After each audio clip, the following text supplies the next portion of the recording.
Esta corporación vivirá de acuerdo a los principios de su fundador. Valor, fuerza, convicción.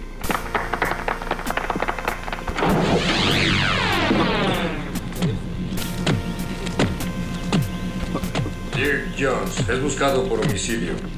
¡Eso es absurdo! ¡Esa cosa es un psicópata mecánico violento! ¡Levántate! ¡Quiero un helicóptero ahora! Saldremos de este lugar con toda calma. Pete, estás despedido. Gracias.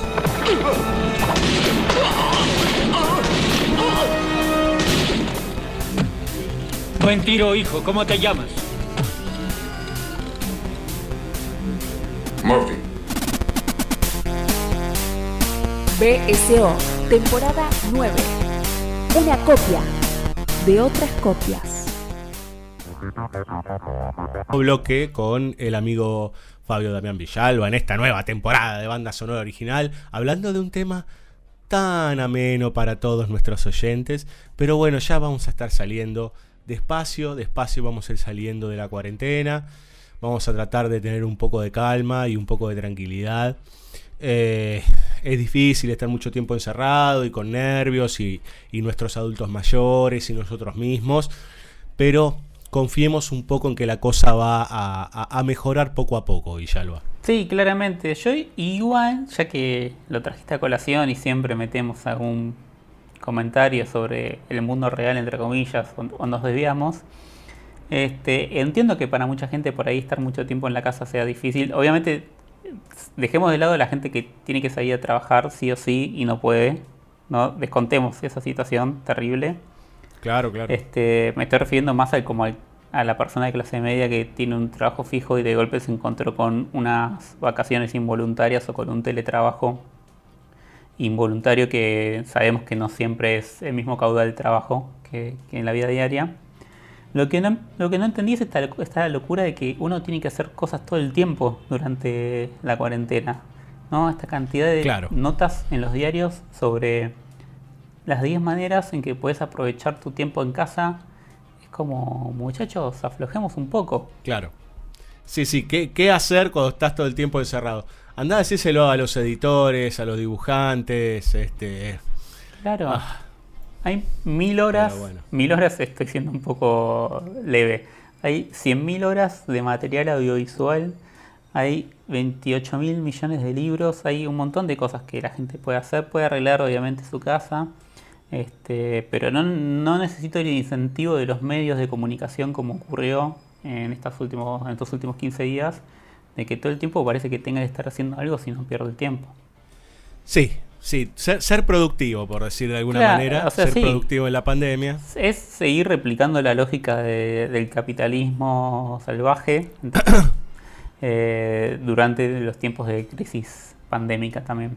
Que no pare la rueda, como dicen los economistas del mundo mundial. Uh-huh. Lo cierto es que no vamos a hablar de ruedas, no vamos a hablar de cadenas, pero sí vamos a hablar de la variación, podríamos decir. ¿Sí? The Strain es el término en inglés, The Andromeda Strain, uh-huh. ¿Sí? De 1971, una película fantástica, podríamos decir, de Robert Wise, aquel que alguna vez conocimos por La novicia rebelde, Villalba. Sí, bueno, Robert Wise tiene un legajo bastante amplio. Sí, señor. Con un montón de cosas, así como está La novicia rebelde, como vos bien dijiste, es el muchacho que dirigió El día que paralizó en la Tierra, su versión original. Sí, señor. Dirigió 2 películas de la genealogía de Val Newton y también tiene otro millar de películas por ahí, ¿no? Como The Haunting y etcétera. Sí, señor. The Andromeda Strain es de 1971 y está basada en una novela que es 2 años más joven, la novela, del 69, del amigo Michael Crichton, que es aquel que escribió Jurassic Park, entre otras cosas. Westworld, por ejemplo, es uno de los creadores de ER Emergencias. Sí, señor. Bueno, tiene también, ¿no? un largo trabajo también como director de cine, porque Westworld, la versión original cinematográfica, la dirige el propio autor. Uh-huh. Y en este caso, o en general en Michael Crichton, no hay como una cuestión alrededor de la tecnología siempre, ¿no? Y los problemas o los peligros que puede traer la tecnología según cómo se la utilice. Juegos por Jurassic Park, etcétera, dan cuenta de eso.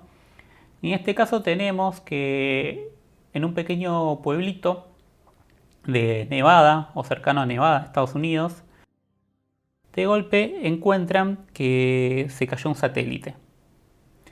Y hay 2 soldados que lo tienen que ir a recuperar, ¿no? Ese es el comienzo básico de la película, donde los militares que tienen que ir a recuperar el satélite, ¿no? Se están comunicando todo el tiempo con la central, y ahí tenemos una escena divina de fuera de campo, donde conocemos más o menos el destino de estos soldados que fueron a recuperar el satélite solo por el audio, ¿no? Solo por la voz de ellos, que están contando que se están encontrando por el camino a varios cadáveres, ¿no? Y entonces hay como toda una situación desoladora de que no hay nadie vivo en ese pueblo. Exactamente, el pueblo se llama Piedmont y es muy interesante toda esa escena porque en realidad pareciera ser una especie de propuesta o de homenaje a la radio, digamos, ¿no? Inclusive pensando en la Guerra de los Mundos, digamos, ¿no? Esta idea de todos atentos a lo que se está escuchando, ¿no? Y se ve ahí el espectrómetro que se va moviendo. Y ese drama que está del otro lado, ¿no? Y con esa dosis de realidad, por decir de alguna manera. Y a partir de allí es donde comienza una cadena de acciones, digamos, para poder otra vez, ¿no? Prevenir la expansión de lo que después se va a llamar, o su nomenclatura, así como ahora es el coronavirus, Andrómeda, ¿sí? Es el nombre clave que le pusieron a esta presunta forma virósica que no saben bien cómo y qué hace, ¿sí? Exactamente. A lo largo también de la película vamos a descubrir que este Andrómeda vino, ¿no? en este satélite, que es una suerte de organismo, podemos pensar. Sí, que va creciendo. Claro, que va creciendo, extraterrestre, que se alimenta de casi todo, ¿no? Ese casi va a ser como muy importante cercano al final de la película. Pero para investigar esta sucesión de muertes, ¿no? Esta casi masacre total del pueblo, tenemos a nuestros protagonistas. En principio tenemos al Dr. Stone, que es como el líder del equipo y que es como un líder científico que ya viene trabajando con el gobierno de Estados Unidos y que unos años antes propuso la creación de este equipo llamado Wildfire. Sí, este Wildfire es una especie de sociedad secreta, podríamos decir, algo por el estilo, que son aquellos que vendrán en los casos extremos a realizar acciones extremas o a tomar medidas o cartas en el asunto. Hay distintos científicos, es acá lo que se arma, digamos, ¿no? Es esta idea del grupo, digamos, ¿no? Así como lo hablamos alguna vez en Invasión, esta idea de la conformación de un equipo, de un grupo que es el que deberá tomar la posta, ¿sí? Para poder solucionar el problema o en su defecto dejar una parte de ellos para poder en un futuro tener más en cuenta todo este tipo de problemáticas, digamos, en este caso la llegada de un virus completamente extraño que inclusive no podría estar vivo por lo que dicen ellos, ¿no? Las características que tiene es que no debería tener vida, pero la tiene. Claro, porque no tiene aminoácidos o algo así, ¿no? Y como, bueno, no hay ningún ser vivo en la Tierra que no los tenga, pero bueno, claro, esto es extraterrestre.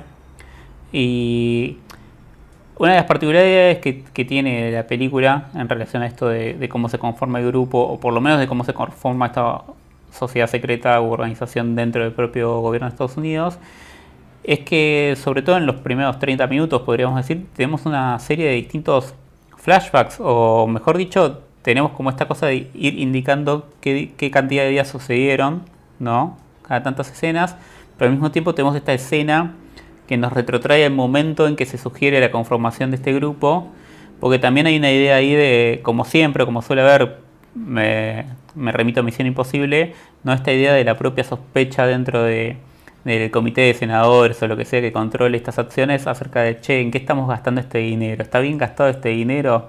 ¿Es necesario? Ahí siempre, ¿no? se pone como también la pata político-económica alrededor bueno, de hacia dónde van nuestros impuestos y cómo el gobierno de Estados Unidos nos genera como todas estas agrupaciones secretas que se van consumiendo mis impuestos, pero al mismo tiempo puede que nos salven la vida o no. Sí, los famosos fondos reservados, digamos, una cosa así, ¿no? Que acá se han discutido tanto en su momento y que ahora presuntamente son límpidos y van a ser públicos, lo cual tiene una dosis de buena voluntad y por el otro lado es no comprender algunas cosas, pero más allá de eso, esas estructuras también pueden corromperse, digo, lo hemos hablado un montón de veces, ¿no? Como los sistemas que presuntamente son para preservar, valga la redundancia, o para conservar ciertos bienes de la comunidad y para poder preservar, valga otra vez la redundancia, esa propia comunidad, a veces se puede deformar y se puede caer a pedazos o convertir en algo siniestro. En este caso es un grupo de científicos que inclusive sus miradas distan bastante entre sí, ¿no? Porque tenemos un médico, tenemos una química, tenemos al Dr. Stone, digamos, ¿no? Que es un tipo que tiene mucho que ver con lo pandémico y con lo virósico, etcétera, etcétera. Tenemos una batería de personajes que van dando vueltas ahí y que terminan encerrados, ¿no? Digamos, terminan ellos metidos como una especie de búnker que a uno todo el tiempo le da la sensación que se puede llegar a ser el último búnker del mundo. Sí, exactamente. Tenemos estos 4 personajes que, como vos bien señalás, tienen características distintas y en estos choques y encuentros se va a ir desarrollando la película, que de golpe llegan a esta instalación científico-militar que, bueno, son como unos anillos concéntricos de 5 pisos. Hay toda una situación acerca de que tienen que ir descendiendo piso a piso, ¿no? Y con cada piso se van limpiando más, entre comillas, ¿no? Se van sanitizando. Se van sanitizando más, quitándose todos aquellos gérmenes posibles, porque bueno, tienen que estar como en el máximo nivel de pureza, entre comillas, para poder estar en el último nivel y explorar a esto que encontraron en el espacio. Sí, y ahí nos vamos a encontrar con 2 pacientes que son los únicos 2 sobrevivientes, digamos, ¿no? de este pueblito, y que es interesante porque las características son un viejo y un bebé. Exactamente, ¿no? Tenemos como los 2 extremos de la vida, si queremos. Y en esos 2 extremos empiezan a buscarle la vuelta, digamos, con respecto a por qué no lo afectó a un viejo borracho de casi 80 años y a un bebé casi recién nacido. Y el médico, digamos, el doctor del grupo no puede terminar de entender hasta que, bueno, después de una cantidad de pruebas se dan cuenta cuál es el kit de la cuestión. Claro. Toda esta situación, por lo menos desde que llegan a los propios laboratorios, esta central, como dijimos, científica militar de Wildfire, lo increíble de la película es que toda la película se basa en la investigación alrededor de este bicho o de esta bacteria de origen extraterrestre, ¿no? Y que toda la película en sí es la intervención o de ellos con pantallas o entre ellos, no sé, en el comedor, pero que toda esa situación de encierro, que no tiene peripecias en sí en términos de acción, va generando una tensión increíble, porque uno obviamente va entrando en la película y va entrando en la necesidad de saber, bueno, de qué se trata, qué es, cómo funciona, por qué tiene este nivel de expansión este virus, y sobre todo si uno piensa que durante 1 hora de metraje más o menos no lo vemos físicamente, ¿no? A la bacteria. Todo el tiempo es este laburo de fuera de campo, como tenía al principio de la película, con esta situación que dijimos, ¿no? De comunicación por radio. Todo eso se expande durante toda la película, ¿no? Es como un enemigo invisible, como estamos ahora refiriéndonos en general al COVID-19. Uh-huh. Pero realmente, ¿no? Uno no lo puede ver, sin embargo lo conoce a partir de el mal que causa. Exactamente, y de hecho cuando nos encontramos, o sea, no hay ningún tipo de indicio de cómo funciona, digamos, ¿no? Porque de hecho al principio le encuentran la medida, cuánto mide, ahora que también hablan de cuánto mide el COVID-19, cómo se mueve y demás, pero después eso cambia, porque en realidad lo que encuentran es que no es muta este virus, ¿sí? Es mutante y se va adaptando en función a lo que va consumiendo, ¿sí? Hacen proyecciones, la famosa curva, como se habla aquí, en Argentina y en el mundo, hacen todo, pero no se terminan de dar cuenta cómo neutralizarlo, cómo encontrar, ellos dicen, el antídoto, digamos, ¿no? La vacuna o aquello que lo pueda frenar. La peli tiene un puntito, vamos a decir, arbitrario, que es cuando empieza el clímax, que es esta cosa de que uno de los doctores lo está investigando en un laboratorio y como que el virus escapó, ¿no? Que eso también está fuera de campo. Uno se entera por las alarmas de la central que algo ocurrió. Y a partir de ahí viene una suerte de hecatombe, la debacle final. ¿Por qué? Porque hay todo un sistema de seguridad con llaves, porque si se escapa el virus, y eso es como la última línea de defensa, por decirlo de una manera, va a implosionar toda la central. Entonces es necesario que en el marco de 5 minutos, aquel que tenga la segunda llave pueda desactivar esa bomba que implosionaría la central. Exactamente, bien ahí, como decías vos, bien Misión Imposible, digamos, ¿no? Bien de cine aventurero, en donde uno de los médicos, puntualmente el cirujano, va a tener que hacer toda una peripecia, digamos, y estar ahí contra unos rayos láser, que le van pegando y lo van mareando y qué sé yo, hasta llegar, digamos, a ese piso que ellos están en el quinto, tienen que ir al tercero, y en ese tercero poder desactivar esa llave, ¿no? Y con esa llave, digamos, me juego de palabras, tener la clave, porque a partir de eso terminan de darse cuenta qué es lo que está sucediendo con ese virus y cómo funciona, digamos, ¿no? Que es la alcalinización de la sangre, Villalba. Exactamente. Hay algo interesante en esto ¿no? que estamos nombrando, en el mecanismo de defensa, que también puede ser un problema, porque obviamente de golpe se escapó el virus y lo lograron contener en una sala, pero igual eso empezó, ¿no? Como la cuenta regresiva, de que a lo largo de toda la película hay como una cuestión alrededor de la ciencia como beneficio y también como problemática, que no es el tipo de película de ciencia ficción que cree en la ciencia como tal y que es una perfección absoluta, sino que también ocupa un lugar crítico. Porque, por ejemplo, tenemos todo un sistema de comunicaciones para que ellos se comuniquen con, valga la redundancia, con el mundo exterior, con la presidencia, ¿no? de la nación, con el presidente de Estados Unidos, y el sistema de comunicación se atasca porque un papelito quedó como en el rollo, ¿no? Es como si cuando se te atasca vos la impresora. Exactamente.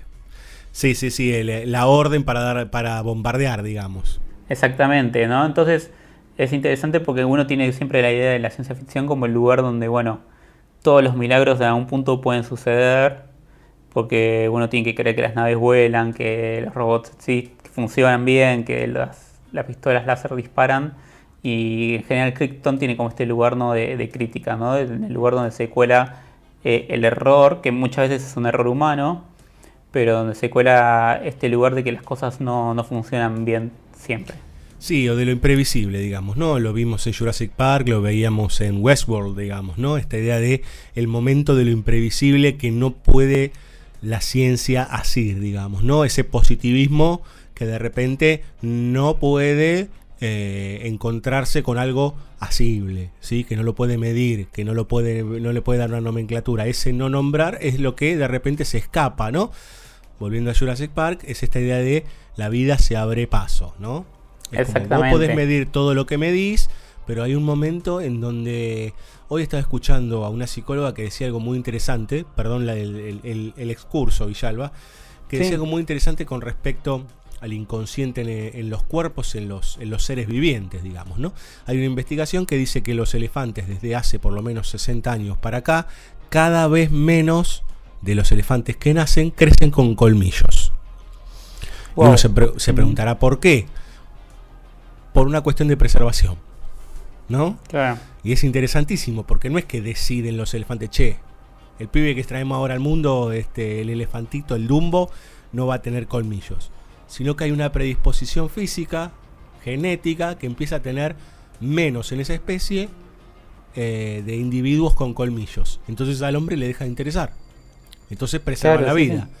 Digamos, ¿no? Bueno, esa idea de que hay algo que se abre, algo que no es tangible, que no es medible, es parte de lo que también habla la amenaza de Andrómeda, básicamente porque lo que se cae es un satélite, digamos, ¿no? Un satélite que, de alguna manera, la ciencia es agresiva, porque ingresa, ¿sí? A lugares, porque opera sobre lugares, es el progreso, digamos, de alguna manera. Esto no quiere decir que no tenga beneficios también para nosotros, pero es como cualquier herramienta, tiene su costado bueno y su costado malo. Lo que pasa es que muchas veces se opera sobre el lugar malo. Entonces, en ese sentido, este satélite, pensemos, estamos en 1971, crisis del petróleo, estamos en un momento todavía Vietnam, cruzados comunismo con el capitalismo foráneo de los gringos y de toda la Europa. Entonces, de repente, que nos encontremos con la caída de un satélite, que es un sistema de espionaje, que es un sistema de invasión espacial, que tiene toda una cantidad de condimentos que terminan yéndole en contra al hombre, porque se cae en Nuevo México. Justamente, ¿no? Nuevo México, Roswell, ¿no? Uno puede empezar a pensar ese tipo de cosas. Se cae ahí y eso que podría ser una ventaja contra un enemigo, en este caso un enemigo, pongámoslo entre comillas, ideológico, se termina convirtiendo en el enemigo interno, digamos, ¿no? En el enemigo propio, en el enemigo que yo generé.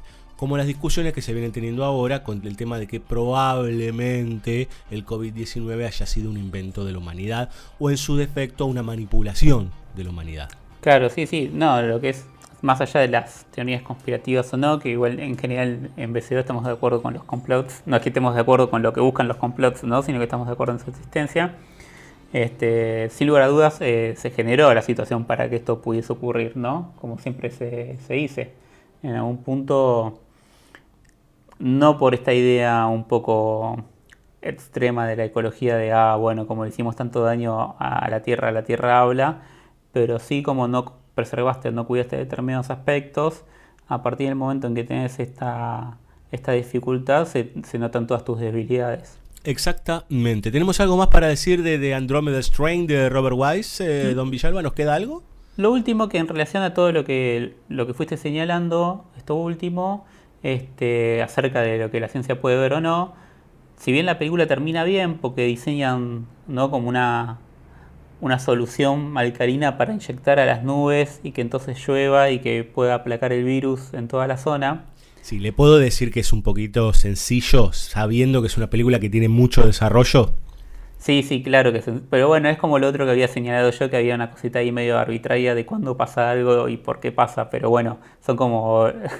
hay que solucionar, ¿no? Hay que terminarla. Sí, total. Pero la película después termina de nuevo, ¿no?, con un proceso de la computadora analizando, y ese proceso termina en el número de error que habíamos visto hacia mediados de la película, ¿no? Cuando 601. 601 procesa mucha información, no puede, no llega, no alcanza, ¿no? Como ser humano, al fin y al cabo tiene límites también. Y si bien este error, obviamente es como el típico shade de película de terror, ¿no?, de que el monstruo puede volver, hay también una idea ahí política en que el monstruo puede volver. Esta idea que fuimos charlando, ¿no?, de lo que es el límite humano. Sí, en tal caso también pensando en esta idea de que el mal siempre muta, de alguna manera, digamos, ¿no? Que no implica que sea el virus el que mute, sino que haya alguna otra situación propicia para que se desencadene algún otro desastre. Claro, y que lo trágico, la tragedia, o una de las tragedias de la humanidad, es que siempre vas a tener que estar en lucha con algo. Villalba, ¿qué le parece si escuchamos música? Por favor. Tiene una música muy extraña. Esos son los principios de la música electrónica en estos años 70. Piense que hay mucha experimentación para estos tiempos. Hace ya casi 50 años. Qué loco, ¿no? Casi 50 años. Cómo pasan según pasan los años, decía la canción. Sí. Esta primera aproximación a la música electrónica está a cargo de Gilles Melé. Es un compositor de música, le podría decir, de música, sí, concreta, de música conceptual, digamos, ¿no? Un tipo de música muy particular que se puede encontrar en algunas películas de toda esa década, digamos. Esto también hay que recordarlo, ¿no? Más allá de toda la franja de autoconciencia que siempre mencionamos a partir de los años 70, también hay toda una franja de cine muy, muy particular, digamos, con cierto... Una coloratura muy especial, digamos, en su forma, en donde encontramos encuadres muy amplios, muchas veces con mucha complejidad dentro de ese encuadre, con música muy poco habitual a la que el espectador venía acostumbrado. Este es el caso. Ahora pienso en Sardos, por ejemplo, ¿sí? Hay varias de ese tipo de películas que van dando vueltas, que inclusive conectan o al fantástico o a la ciencia ficción con un lugar más experimental a veces, o con distintas experiencias, podríamos decir, sensoriales, Y entonces nos encontramos con productos como estos, ¿no? En donde inclusive el sonido que genera Gilles Melé es un sonido como de computadora, digamos, ¿no? Porque también estamos entrando ya en la era de los ordenadores. Entonces también es bastante consecuente, digamos, con lo que... Encima como termina la película, ¿no? Con un número digital 601.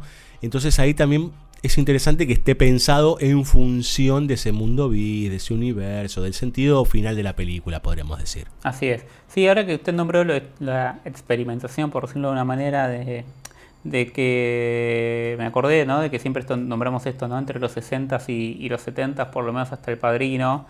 Hay toda una década ahí de cine que cuando uno la ve suele encontrarse, ¿no? Con mucho trabajo sobre la imagen en términos formales, no en los términos de construcción de sentido que los venimos pensando siempre, sino como una cosa muy de que se nota la mano del autor, por decirlo de una manera. Pienso, no sé, tanto Sweet Charity de Bob Fosse, ¿no? Con los congelados y etcétera. Y acá tenemos como las composiciones medio de encuadres viñetados, porque de golpe hay un recorte de la imagen, ¿no? Y se va armando como una viñeta donde tengo un científico o alguien explorando una zona de este pueblito, y al lado se me abre otra ventanita, como si fuese Windows, ¿no? Y veo una porción de lo que ve el científico, se cierra esa ventana, se abre otra porque pasó de habitación. Toda una cuestión formal muy, muy extraña, si se quiere, pero que al mismo tiempo tiene sentido con esta lógica experimental dentro de una película científica. Si Exacto. Y eso también emparentado un poco, digamos, con toda una línea de cine de animación que se hizo en los 70, por ejemplo, con Ralph Bakshi, que también tiene esa búsqueda, digamos, ¿no? La banda sonora tiene una construcción muy particular, la animación es muy particular, los temas, ¿no? Empiezan a aparecer, por ejemplo, heavy metal, ¿no? Ya a fines de los 70, el propio Bakshi haciendo El Señor de los Anillos y Wizards, digamos, son formas que son bastante distintas a lo que va a venir en los 80 y a lo que se estaba construyendo en los 60 sobre todo, digamos, ¿no? Hay ahí como un caldo de cultivo que después va a devenir en algo mucho más comercial y mucho más amable, pero que inclusive pienso un poquito en el primer Bakshi con Fritz the Cat, digamos, ¿no? No es tan amable visualmente, pero que ahí tiene una búsqueda, una experimentación sobre eso que me parece muy interesante, que también se empieza a explotar y también está inclusive pensando en algunas revistas de cómic británicas, digamos, ¿no? Como toda una forma ahí de empezar a buscar nuevas maneras de representación. Así es. Vamos a escuchar a Gilles Melé, como les decíamos antes, con The Andromeda Strain.